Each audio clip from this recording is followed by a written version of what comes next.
Thank you again for coming in this morning. It's great to see you. We have a bit of an announcement to make this morning. I'm sure many of you have heard we finally come to an agreement on a bonding bill. One of the biggest issues that's been plaguing us through this session is how we're going to come to a landing on this bonding bill. You know, with $19 billion surplus that we started the session with, Republicans worked very hard on ensuring that the needs of Minnesotans are taken care of. We wanted to see that money going back to Minnesotans through tax cuts, through getting the money back through rebate checks, making sure that the institutions that we have in the state are taken care of, ensuring that wastewater, that infrastructure needs across the state are the #1 priority with that money. We've seen the Democrats take a hard left turn and really lose track of what's important to Minnesotans. And so we fought throughout this session, even in spite of some criticism about how we were going about that, to ensure that those needs were taken care of. Yesterday, we saw a human services bill that really put into jeopardy our nursing homes across the state. And so we came together with the Senate and the House DFL, and we worked out a deal that did a number of things. Number one, Senate Republicans and House Republicans worked very hard to get funding to nursing homes to ensure stability within those institutions going forward. And then secondly, we put together a bonding bill and got an agreement that is going to help all Minnesotans in the infrastructure across the state. Your wastewater, your roads and bridges, you know, the things that you need to run your cities and towns, to get from cities to towns. We really prioritized, and we ended up with a very good bill at the end of the day, concentrating on those needs of Minnesotans. So one of the other aspects that was really big to us was the tax rebates and the tax relief for Minnesotans. And so we fought very, very hard till the end, but continued to get pushed back. And as you see in the tax bill, tax increases throughout that, and there just wasn't an appetite to compromise on that.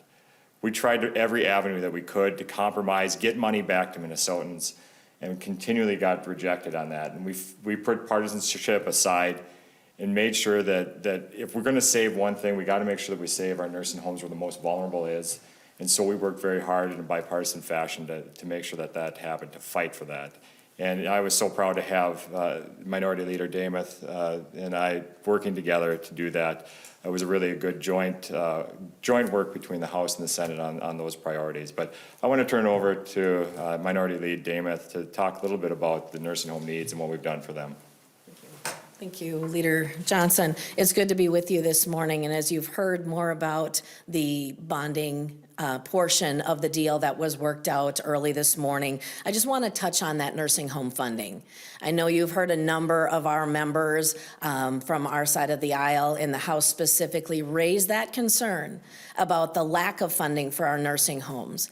And I want to remind you that since 2021, 15 nursing homes have closed their doors in Minnesota. And that is something that we have definitely needed to prioritize. I would have to believe that with a proposed budget this year of $72 billion, that the majority, and I want to talk about the full control majority in Minnesota, would have at least prioritized some funding for nursing homes. Instead of doing that early in session, you can see that it has taken us until the very last few days to secure some funding for nursing homes. In the package that we've talked about, that Leader Johnson has talked about, we have secured $300 million for nursing homes.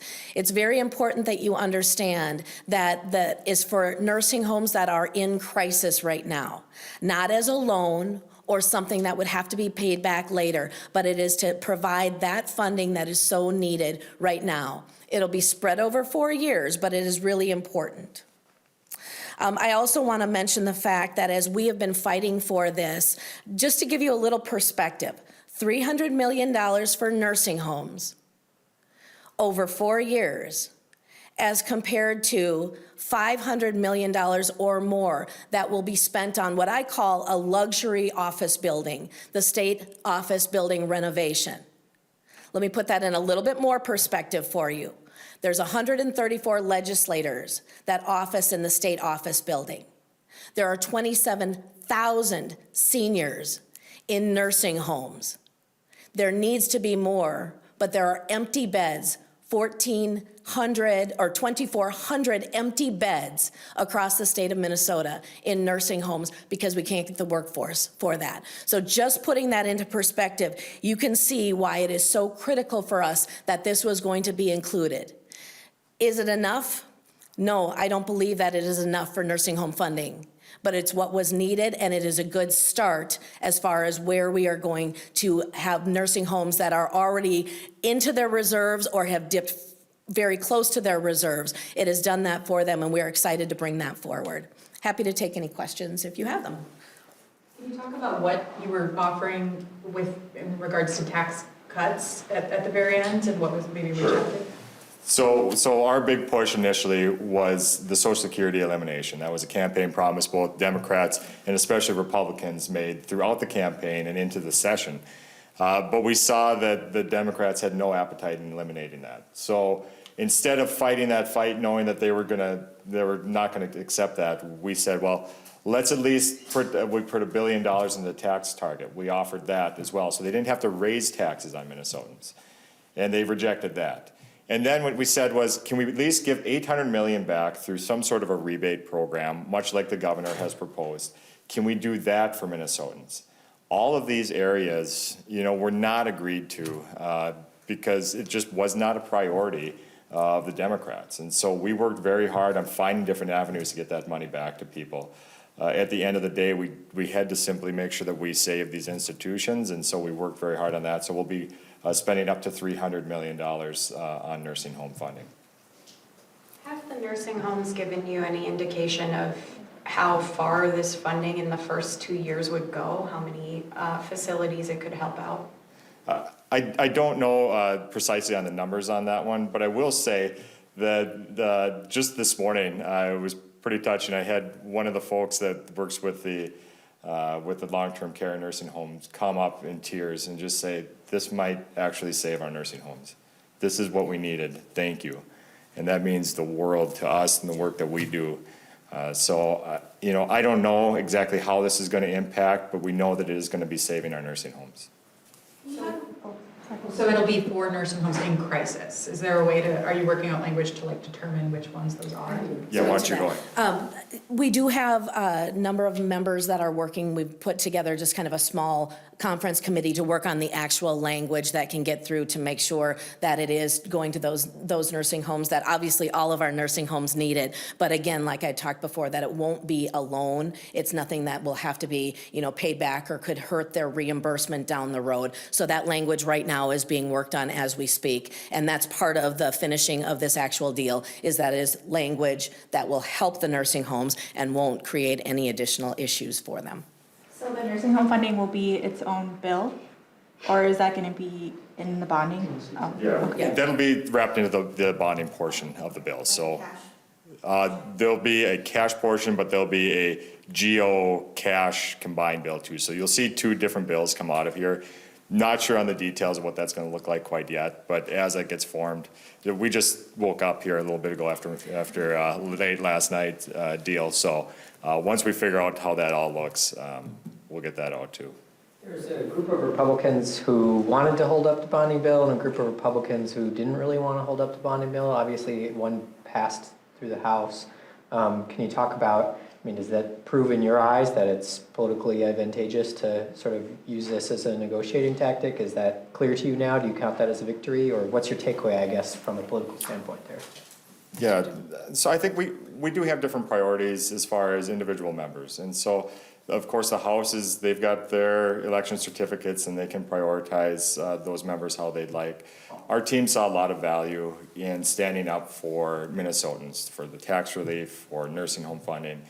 And so it's not a gimmick or a tactic, but it's just a way of standing up to say, here's what's important to us. Come to us and talk to us. Let's work in a bipartisan manner so that we can get this done at the end of the day. And, I hope that you see right now that we worked hard on getting to this point, and it's caused maybe some consternation, but at the end of the day, I think both sides, based on this compromise, are going to see some value for that.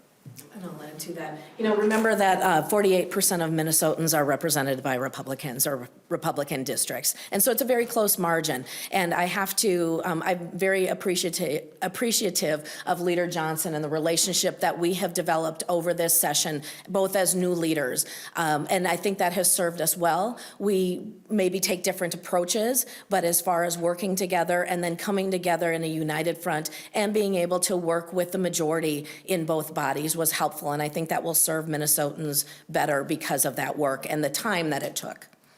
Any other questions? I got a question from Bill Warner, Minnesota News Network. He wants to know if you're disappointed with what remains for cash, with what remains in cash for bonding, that it won't go to tax reliefs or cuts instead.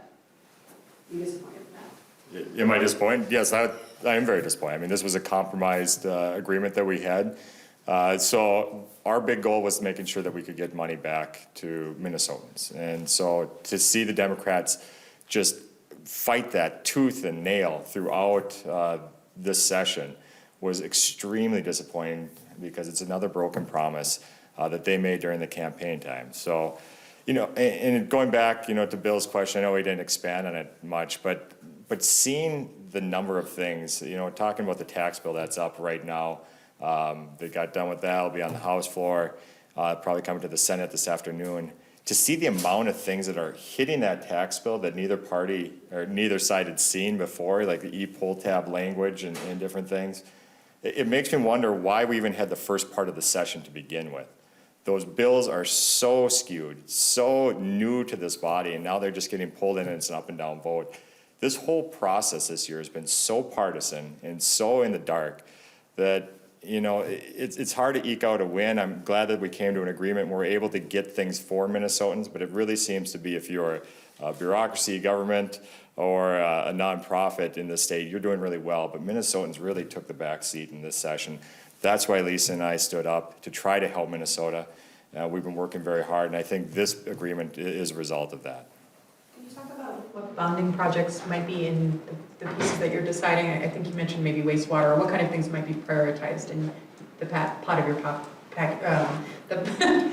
the pot of proposals that you might bring. I think Republicans have always looked as the importance of taking care of what we own, our roads, our bridges, wastewater. That list will be coming out, and you'll see that soon. I'd like to go back to the earlier question, though, from Bill Warner, as far as do we wish there was more tax relief? We do. And I think all of Minnesota was looking at a $17.5+ billion surplus, saying, go ahead and give us that back. And we heard originally, back campaign time, from the governor, Minnesotans are going to get $2,000 back. And then it kind of backed off to $1,000, and then it went down. And, we're sitting at what we've heard, just, $200, and not even to every Minnesotan's, it's income cap guidelines. And that was very, very disappointing, I would say. But we heard House leadership, Democrat House leadership in an interview last night talk about the proposed gas tax. We're sitting on a surplus. We're increasing the budget going forward. And yet the leadership in the Democratic-controlled House said, we're really proud. We've been waiting for 10 years to do this. We are proud to be basically raising your gas tax to take care of that.